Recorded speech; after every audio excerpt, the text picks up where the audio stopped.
Khotbah Minggu Septuagesima hari ke-47, 16 Februari tahun 2025, Kitab Jeremia pasal 17 ayat 12 sampai 18, perikop permohonan Israel setelah berdosa. Di hari yang ke-47, tanggal 16 Februari tahun 2025. Khotbah pada minggu ini diambil dari kitab Jeremia pasal 17 ayat 12 sampai dengan 18 dengan perikop permohonan Israel setelah berdosa. Inilah perikop. Kemudian kita lihat dalam ayat natsnya Jeremia pasal 17 ayat 12 sampai 18. Demikian firman Tuhan. Tahta kemuliaan luhur dari sejak semula, tempat baik kudus kita, pengharapan Israel, Tuhan semua orang yang meninggalkan engkau akan menjadi malu. Orang-orang yang menyimpang daripadamu akan dilenyapkan di negeri, sebab mereka telah meninggalkan sumber air hidup, yakni Tuhan. Sembuhkanlah aku ya Tuhan, maka aku akan sembuh. Selamatkanlah aku, maka aku akan selamat. Sebab engkaulah kepujianku. Sesungguhnya mereka berkata kepadaku, di manakah firman Tuhan itu? Biarlah ia sampai. Namun tidak pernah aku mendesak kepadamu untuk mendatangkan malapetaka. Aku tidak mengingini hari bencana. Engkaulah yang mengetahui apa yang keluar dari bibirku. Semuanya terpampang di hadapan matamu. Janganlah engkau menjadi kedahsyatan bagiku. Engkaulah perlindunganku pada hari malapetaka. Ayat 18 terakhir. Biarlah orang-orang yang mengejar aku menjadi malu, tetapi janganlah aku ini menjadi malu.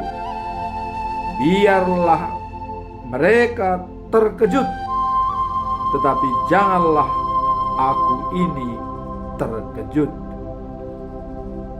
Buatlah hari malapetaka menimpa mereka, dan hancurkanlah mereka dengan kehancuran berganda. Demikianlah bacaan firman Tuhan pada hari ini sebagai khotbah. Kemudian kita masuk dalam prakhotbah, yaitu epistel.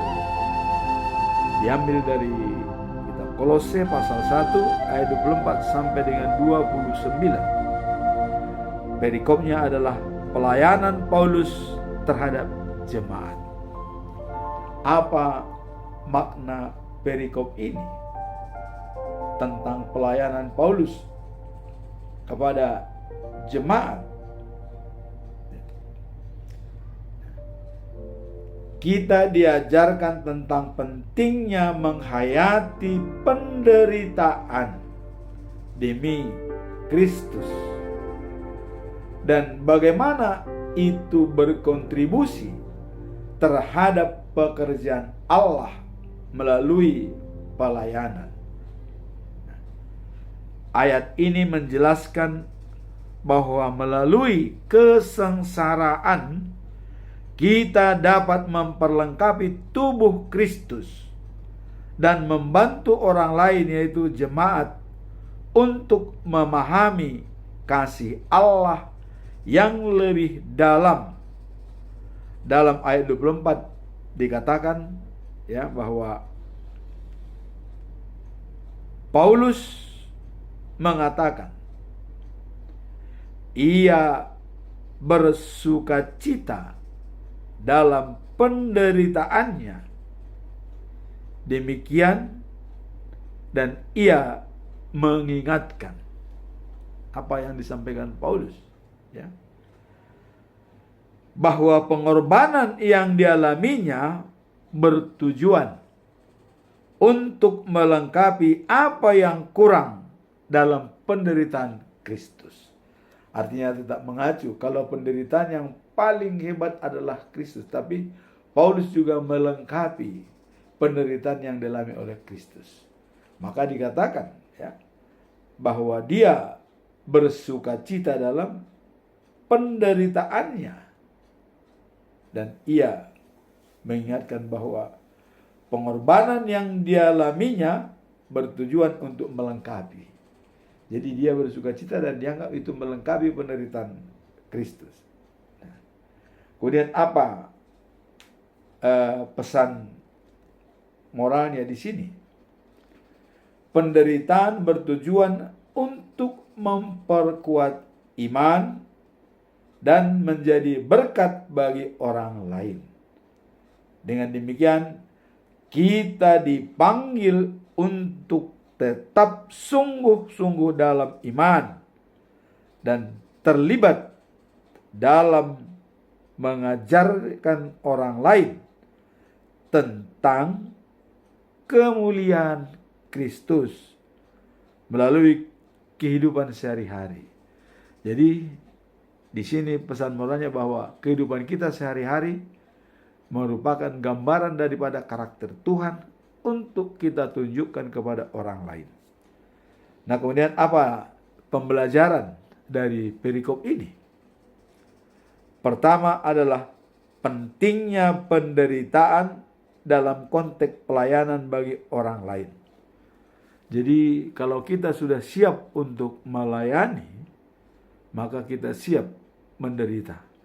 Baik korban waktu, ya, baik materi, dan juga kadang-kadang caci maki dari orang yang tidak mengenal Tuhan.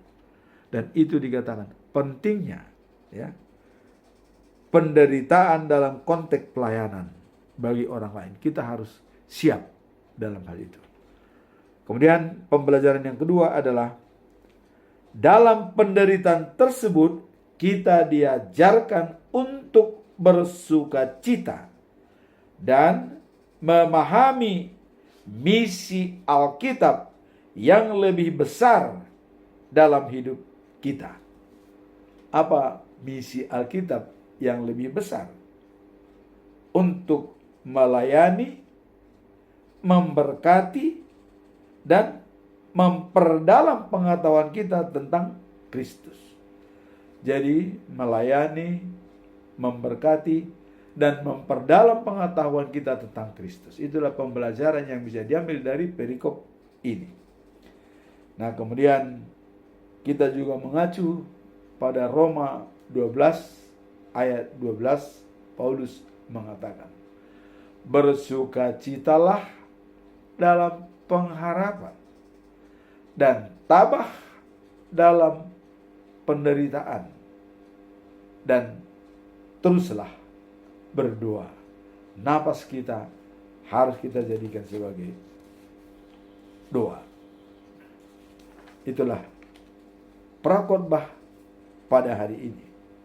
Nah, sekarang dalam prakhotbah ini bahwa Paulus bersukacita dalam penderitaan, kita masuk dalam khotbah hari ini.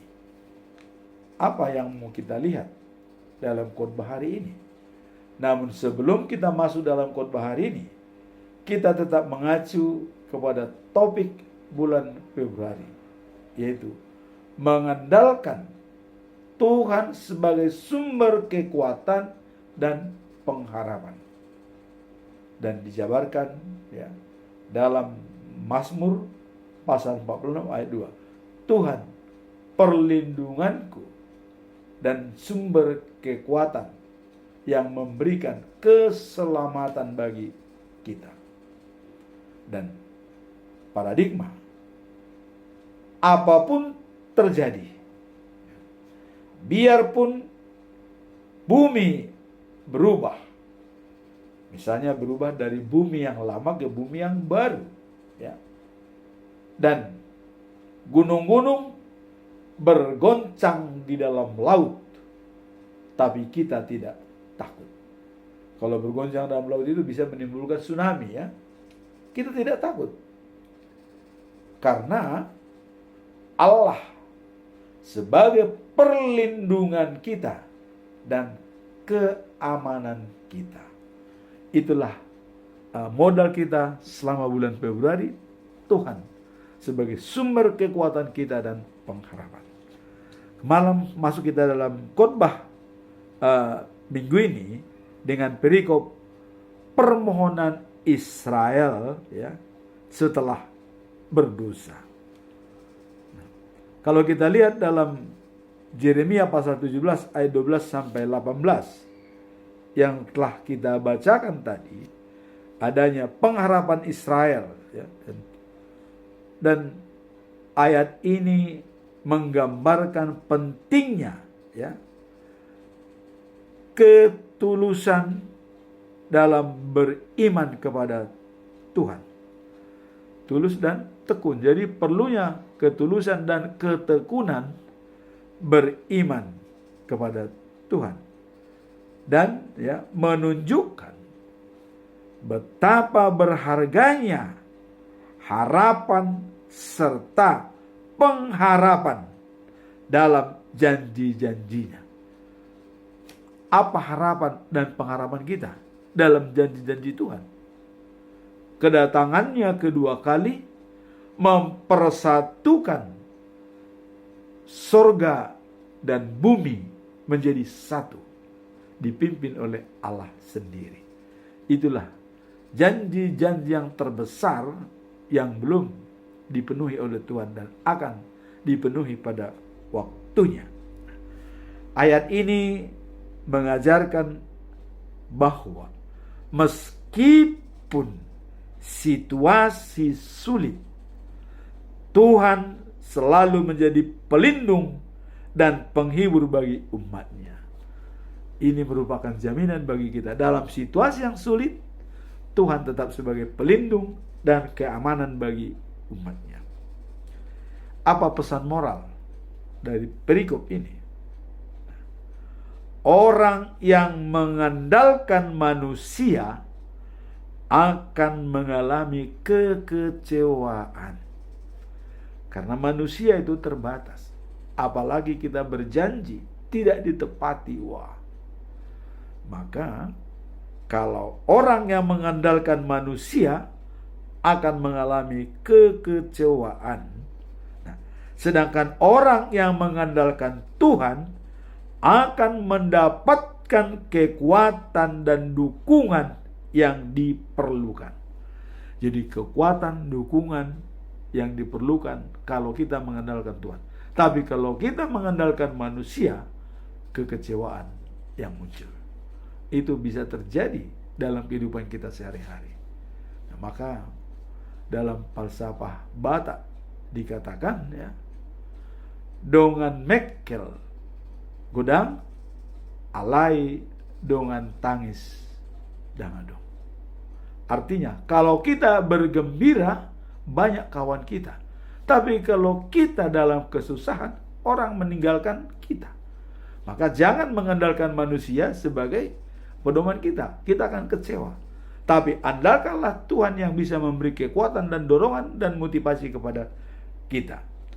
Nah, kemudian dalam ayat 14 dikatakan ada pengharapan untuk pemulihan dan kesembuhan. Dalam ayat 14 ya. Kemudian dikatakan, sembuhkanlah aku ya Tuhan, ya, maka aku sembuh. Ada keyakinan dari diri manusia, dari diri bangsa Israel. Kemudian, selamatkanlah aku, maka aku selamat. Ini permintaan dan doa. Maka tadi juga di perikop ini adalah permohonan Israel setelah berdosa. Ya. Nah, sembuhkan aku dari luka-lukaku, maka aku sembuh. Selamatkan aku, maka selamat. Ini pernyataan yang sangat-sangat punya dasar bahwa Tuhan adalah sumber kekuatan kita. Ini menunjukkan bahwa kita bisa berharap kepada Tuhan untuk pemulihan dalam segala aspek kehidupan kita. Jadi pemulihan itu akan dipenuhi oleh Tuhan dalam aspek kehidupan kita. Dalam ayat 17 dikatakan, Yeremia mengatakan pentingnya menjaga iman kita dan menjauhi pengaruh yang dapat membuat kita jauh dari Tuhan, sehingga kita dapat tetap merasakan adanya Tuhan dalam hidup kita. Menjauhkan yang ada tantangan-tantangan atau deviasi dalam hidup kita yang bisa membawa kita ke dalam tempat lain. Kita jauhkan itu, ya. Dan kita tetap merasakan kehadiran Tuhan dalam hidup kita. Hadirkanlah Tuhan dalam hidupmu.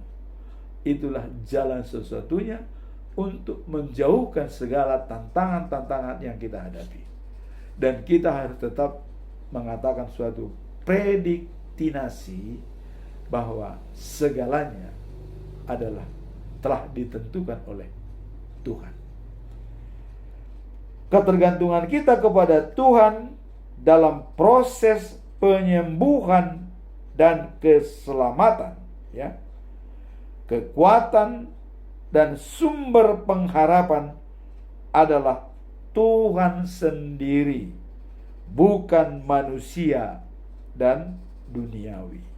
Jadi ketergantungan kita kepada Tuhan dalam proses penyembuhan dan keselamatan, sumbernya adalah Tuhan sendiri, bukan duniawi. Maka dikatakan dalam Roma 12 ayat 2, ya, dikatakan jangan serupa dengan dunia. Dan ini juga merupakan misi daripada HKBP tahun 2024 sampai 2028. Jangan serupa dengan dunia. Berubahlah dengan budi pekertimu, pikiranmu, sesuai kehendak Allah. Dan jadilah manusia sempurna.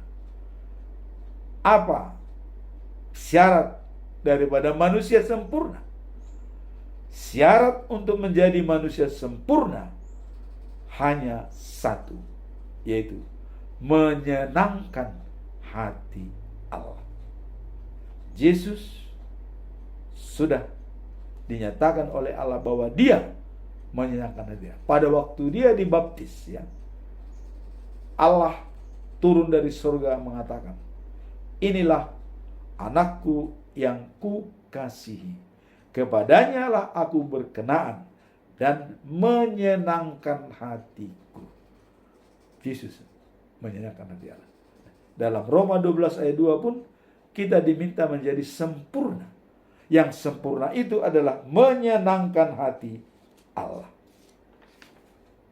Nah, kemudian apa pembelajaran yang bisa kita lihat dalam perikop ini, khotbah ini? Ya. Pertama adalah permohonan kepada Tuhan sebagai pedoman kita dalam kehidupan sehari-hari. Itu tertuang dalam ayat 14. Sembuhkanlah aku ya Tuhan, maka aku akan sembuh. Selamatkanlah aku, maka aku akan selamat. Penyembuhan dan keselamatan itu ada pada Tuhan sepanjang kita memohon. Maka dalam Matius 7 ayat 7 dikatakan, ya, mintalah, dia akan memberikan. Carilah, kita akan mendapat. Ketuklah, pintu akan dibuka. Tinggal permohonan kita. Maka di sini tadi kata, permohonan kepada Tuhan sebagai pedoman kita dalam kehidupan sehari-hari. Itu intinya. Kemudian dalam yang kedua dikatakan bahwa, ya, di dalam ayat 17, usaha kita untuk menjaga iman kita tetap kokoh dan menjauhi pengaruh yang dapat membuat kita jauh dari Tuhan.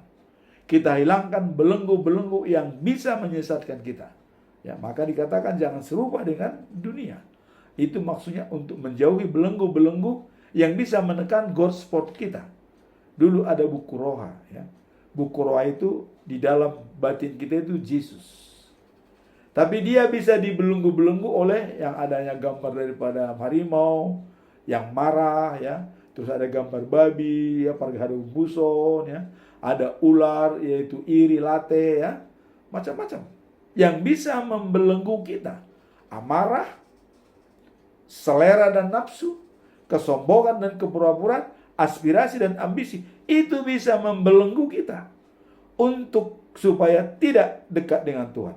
Nah, dalam ayat 17 dikatakan, usaha kita untuk menjaga iman kita tetap kokoh dan menjauhi pengaruh yang dapat membelenggu kita. Yang membelenggu kita, selera dan nafsu, kesombongan dan kepura-puraan, aspirasi dan ambisi. Bagaimana mengenai selera dan nafsu?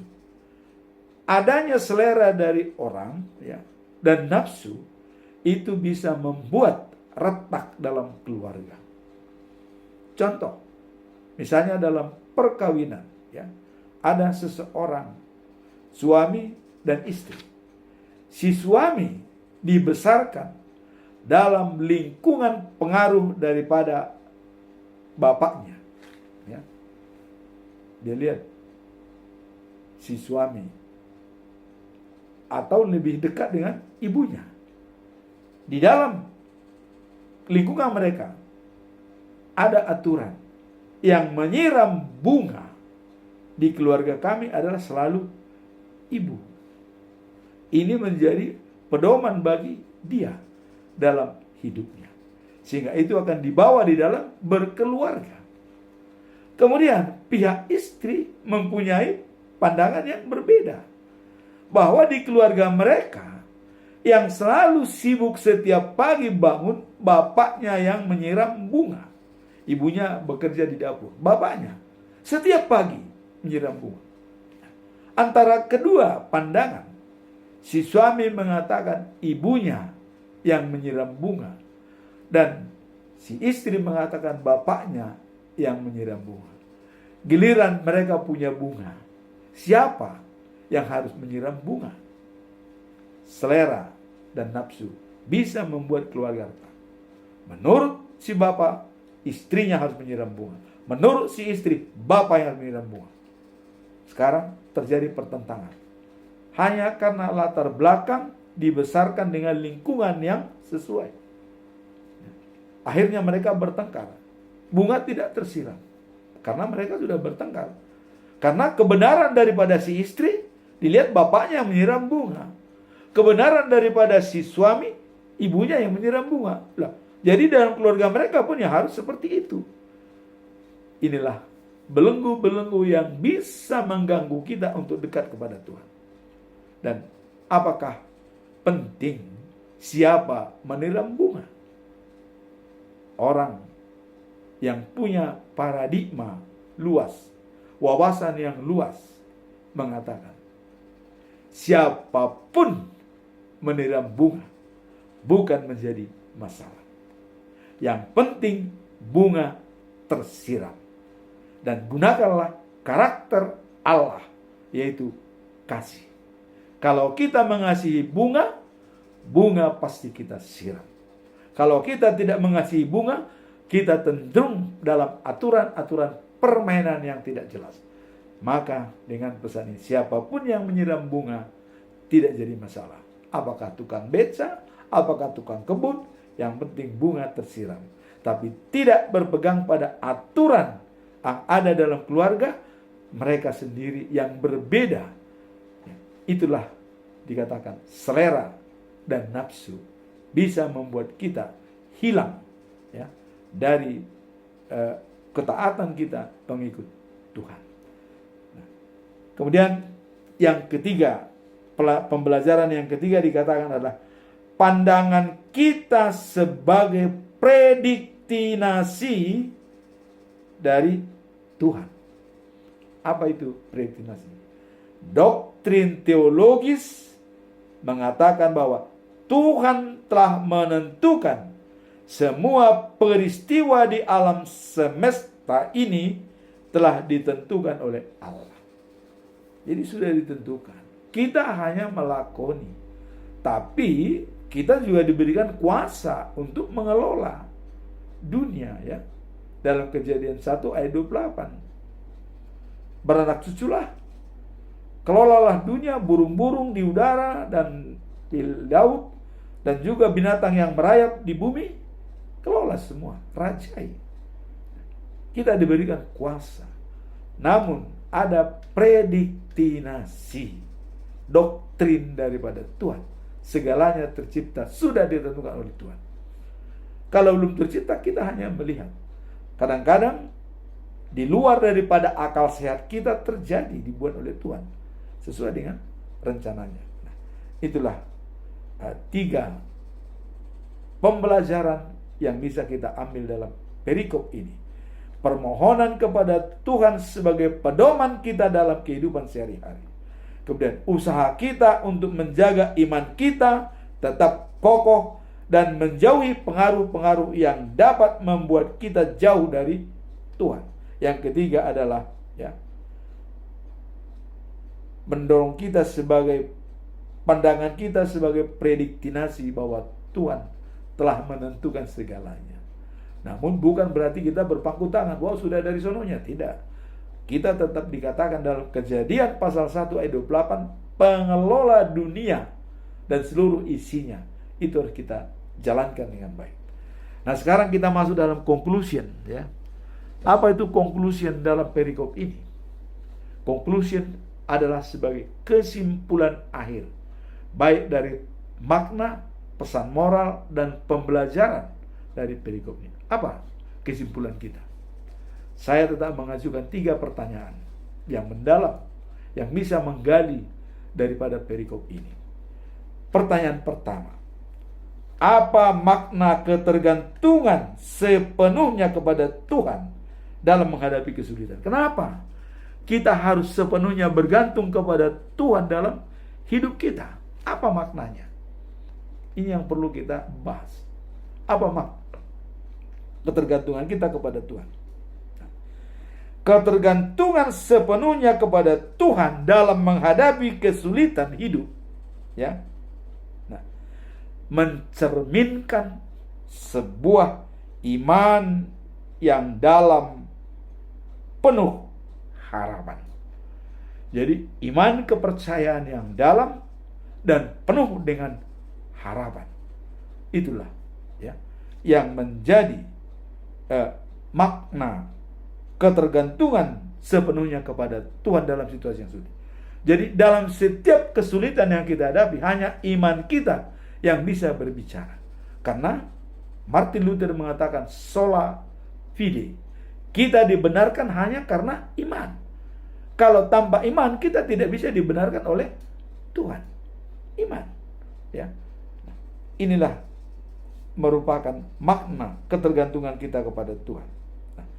Dalam situasi yang sulit, orang percaya dipanggil untuk menyerahkan segala kekhawatiran dan ketakutan kita kepadanya sebagai sumber kekuatan dan penghiburan.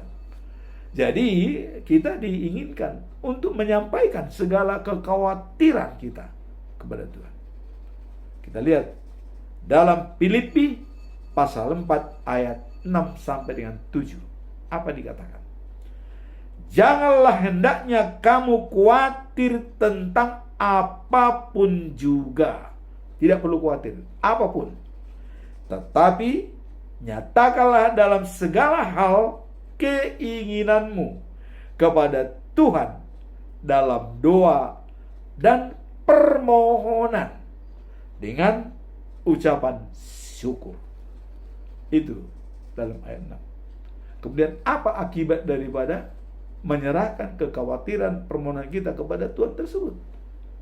Dikatakan, dan damai sejahtera Allah yang melampaui segala akal dan memelihara hati dan pikiranmu dalam Yesus Kristus. Jadi ketergantungan kepada Tuhan wajib hukumnya. Kekhawatiran kita sampaikan kepada Tuhan, yaitu menjawab pertanyaan tadi, apa makna ketergantungan sepenuhnya kepada Tuhan dalam kesulitan? Dijawab dalam Filipi 4 ayat 6, serahkan kekhawatiranmu kepada Tuhan dengan permohonan doa, keinginanmu dengan permohonan doa, sehingga damai sejahtera Allah akan melampaui segala akal dan memelihara pikiran dan hati kita. Pertanyaan kedua, bagaimana cara menjaga iman agar tetap kuat di tengah-tengah pencobaan yang datang? Bagaimana menjaga iman kita supaya tetap kuat di tengah-tengah ada godaan dan cobaan? Ya. Menjaga iman di tengah percobaan adalah suatu proses yang memerlukan keteguhan iman dan pengandalan kepada Tuhan. Jadi ini sesuai dengan misi kita dalam 1 bulan, yaitu mengandalkan Tuhan sebagai sumber kekuatan dan pengharapan. Sejalan dengan khotbah pada minggu ini, ya. Dan salah satu cara menjaga iman tetap kuat adalah dengan apa? Terus menerus berdoa dan membaca firman Tuhan. Terus menerus berdoa dan membaca firman Tuhan. Mengapa saya harus membuat khotbah setiap hari sesuai dengan ayat hari itu? Bacaan pagi, bacaan malam. Karena saya melihat almanak yang dikeluarkan oleh HKBP adalah yang terbaik di seluruh dunia yang kita pelajari, baik dari Google maupun dari mana. HKBP terbaik dalam sistem pemberikan ajaran dalam Alkitab. Ada ayat bulanan, ada ayat harian, ada bacaan pagi, ada bacaan malam. Sekarang bagaimana kita meningkatkan ini supaya terjadi transformasi spiritual seperti yang diinginkan oleh ujung pimpinan HKBP? Transformasi spiritual, ya. Di dalam Roma 12 ayat 2, jangan serupa dengan dunia. Berubahlah pikiranmu, budi pikiranmu dengan sesuai kehendak Tuhan. Dan juga menyenangkan hati Tuhan. Mengetahui yang baik dan yang sesuai kehendak Allah. Inilah transformasi di dalam HKBP harus dijalankan. Nah, sekarang bagaimana cara menjaga iman yang tetap kuat di tengah-tengah kesulitan? Dan salah satu cara adalah membaca firman Tuhan, adalah terus-menerus dan berdoa. Apa contoh yang bisa kita baca? Kalaupun kita tidak membaca almanak HKBP atau Alkitab, kita sudah dimateraikan, ya, dengan kitab suci yang diberikan oleh hamba Tuhan atau organisasi kita. Pada saat kita pendewasaan iman, lepas sidi, ada ayat yang harus kita hafalkan di sana. Dan pendeta mengatakan, parangehon ma hata nani guru homi aido hanguluanmu. Ini bukan asal-asal kata. Bahwa yang dibacakan itu kepada kita, itulah kehidupan kita. Dan itu harus kita baca setiap pagi. Dan masuk dalam mindset kita, otak kita. Jangan kalau sudah di CD, udah untuk surat izin kawin. Oh tidak, bukan seperti itu. Kalau sudah CD memang boleh kawin. Kalau belum CD tidak boleh kawin. Seolah-olah itu adalah surat izin mangoli ya, SIM. Nah, bukan. Itu adalah pendewasaan. Itulah kehidupan kita. Parangehon mahatai aido hangulun. Sai buruju mahorasira samate dungi leono kumatuo tupal hanguluan. Mahkota kehidupan diberikan oleh Tuhan kalau kita baik dan membaca firman setiap saat. Nah, itu yang pertama pada saat kita sidi. Kemudian pada saat kita melangsungkan pernikahan, ada ayat yang diberikan, janji yang harus kita jalankan bersama istri. Harus kita. Nah, kemudian yang ketiga, bagi orang yang ditabiskan sebagai hamba Tuhan, pendeta, penatua, diakones, pro, semua yang hamba Tuhan, ada ayat diberikan, harus kita pegang. Contoh ya, kalau bagi saya diberikan 3 ayat tersebut. Pertama seperti waktu sidi, Yesaya pasal 48 ayat 17b. Apa dikatakan? Akulah Tuhan Allahmu, memberikan kepadamu pelajaran yang berguna dan membimbing kau di jalan yang akan kamu tempuh. Jadi memberikan kita pelajaran yang berguna dan bermanfaat bagi kita. Ini saya rasakan. Kenapa saya berkhotbah setiap hari? Saya anggap inilah pelajaran yang berguna yang diberikan oleh Tuhan untuk mengetahui kebenaran firman Tuhan yang sangat mendalam. Banyak belum kita tahu dalam firman Tuhan dan harus kita gali. Itulah fungsinya baca firman Tuhan. Kemudian pada waktu saya melangsungkan perkawinan tahun 84, apa dikatakan? Ya. Nah, dikatakan dalam Ibrani pasal 12 ayat 2. Tabereng ma induk niha porsiaoni dohot napauju kosa ima Yesus. Jadi mari tertuju pandangan kita kepada Yesus Kristus sebagai ya menyempurnakan iman kita dari awal sampai akhir. Ini pandangan kita tertuju kepada Yesus sebagai merawat dan menyempurnakan iman kita.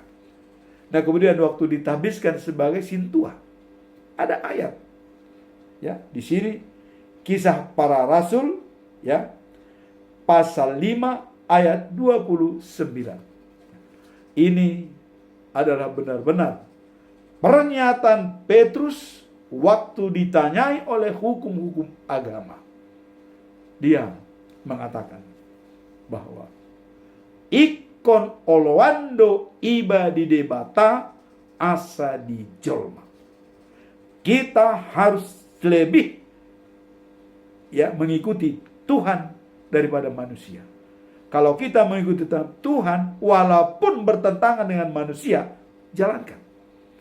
Maka ibu saya mengatakan sebelum dia meninggal, dikatakan, anaha ulahon nadenggan doho naso denggan. Susah menjabarkan ini. Kerjakan yang baik dan tidak baik. Saya tanya, mengapa? Apa pesanmu seperti ini? Dia bilang begini, kerjakan yang baik untuk semua, baik untuk Tuhan, baik untuk manusia. Tapi kerjakan juga yang tidak baik, katanya. Apa itu? Tidak baik bagi manusia, tapi baik bagi Tuhan. Baru saya mengerti. Jadi orang tua mengatakan kerjakan yang baik dan tidak baik. Tidak baik bagi manusia, tapi baik bagi Tuhan, jalankan. Inilah Petrus menjawab dalam Kisah Para Rasul pasal 5 ayat 29, pada waktu Petrus dan Yohanes dibawa oleh hukum-hukum agama dan mereka dilarang untuk memberitakan firman Tuhan atas nama Yesus. Tidak boleh, dilarang. Mereka akan diajak. Tapi Petrus, dia berkeras mengatakan seperti ini, kami lebih mengikuti Tuhan daripada manusia. Dengan kata lain, apa yang Anda katakan bagi kami tidak ada artinya. Kami tetap menurut itu. Itulah dikatakan tadi, ulahum madadenggan do nasodenggan. Nadenggan di debata, nadenggan do di jolma, jalankan. Nadenggan di debata, dang nadenggan di jolma, jalankan. Itu maksud falsafah tersebut. Baru saya mengerti pesan daripada orang tua tersebut adalah benar-benar bisa. Ulahum ma'anaha nadenggan do nasodenggan. Susah ini dimengerti. Tapi kalau kita hayati dengan penjelasan tadi, maka dapat dimengerti.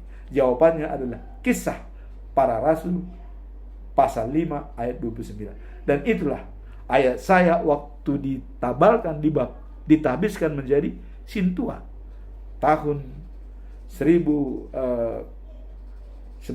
ya, 92, tahun 92. Nah, jadi itulah merupakan dikatakan tadi adalah menjaga iman di tengah pencobaan adalah suatu proses memerlukan keteguhan hati mengandalkan kepada Tuhan. Salah satu cara adalah membaca firman Tuhan secara terus-menerus. Firman Tuhan itu adalah yang dipatrikan pada kita pada saat pendewasaan iman, pada saat perkawinan, pada saat ditabiskan sebagai hamba Tuhan. Nah, kemudian dan dilengkapi juga dengan Filipi pasal 4 ayat 6 dan 7, itu tetap kita pakai bahwa serahkanlah kekhawatiran pada Tuhan dan permohonan doa. Itulah cara kita di tengah-tengah pencobaan yang kita hadapi ya, untuk menjaga ya, iman kita tetap kuat di tengah berbagai percobaan yang ada. Sekarang kita masuk dalam pertanyaan yang ketiga ya. Sekarang apa langkah-langkah praktis yang dapat diambil untuk mengalami pemulihan yang dijanjikan Tuhan? Apa langkah-langkah praktis untuk mengalami pemulihan yang dijanjikan oleh Tuhan? Mari kita lihat. Pemulihan yang dijanjikan Tuhan adalah bagian integral dari iman Kristen yang menunjukkan kasih dan keinginannya untuk mengembalikan kita ke dalam kondisi yang baik secara ya spektakuler. Jadi spektakuler dan fisik. Jadi itulah yang dikatakan bahwa pemulihan yang dijanjikan Tuhan adalah bagian integral dari iman Kristen. Ini menunjukkan kasih dan keinginannya untuk mengembalikan kita ke dalam kondisi yang baik secara spiritual dan fisik. Jadi spiritual kita dan fisik kita dikembalikan ya. Langkah-langkah yang kita jalankan. Nah, kemudian pertama-tama ya yang harus kita jalankan adalah percaya dan mengandalkan Tuhan ya. Janji Tuhan adalah langkah awal yang sangat penting. Jadi langkah awal yang kita harus jalankan adalah percaya kepada Tuhan dan mengandalkan janji Tuhan adalah langkah awal. Janji Tuhan itu apa? Hidup kekal dan abadi. Perjamuan pesta menyediakan ya sapi-sapi yang gemuk dan anggur yang berkualitas. Itu janji Tuhan. Nah, kemudian langit baru dan bumi baru diciptakan. Penduduk surgawi dan bumi akan menjadi satu dalam kerajaan Tuhan. Itu janji yang akan dipenuhi untuk datang kedua kali. Nah, kemudian dalam Yeremia pasal 30 ayat 17 ya, itu dikatakan, tetapi aku akan memulihkan kamu dan akan menyembuhkan luka-lukamu. Demikian firman Tuhan. Sebab mereka telah menyebut kamu yang terbuang, maka telah berkata, ini adalah Sion yang tidak ada orang yang mencarinya. Jadi karena sudah terbuang itu, seolah tidak ada lagi orang yang mencarinya. Nah, ayat ini menunjukkan bahwa Tuhan berkomitmen untuk memulihkan dan menyembuhkan kita dari berbagai luka, baik fisik maupun emosional kita. Tuhan akan memperbaiki segala kelemahan kita, ya, yang luka-luka yang kita alami baik fisik maupun secara rohani atau emosional. Nah, dan mengingat janji ini, ya, seorang dapat menemukan pengharapan dan kekuatan dalam percaya kepada Tuhan. Jadi dengan janji ini, ya, bahwa seorang dapat menemukan pengharapan dan kekuatan dalam kepercayaan kepada Tuhan. Itulah jawaban yang bisa kita berikan dalam 3 pertanyaan tersebut. Seperti pertanyaan pertama tadi adalah, apa makna ketergantungan sepenuhnya kepada Tuhan? Adalah dalam situasi yang sulit, orang percaya dipanggil untuk menyerahkan segala kekhawatirannya. Jawabannya adalah Filipi 4 ayat 6 sampai dengan 7.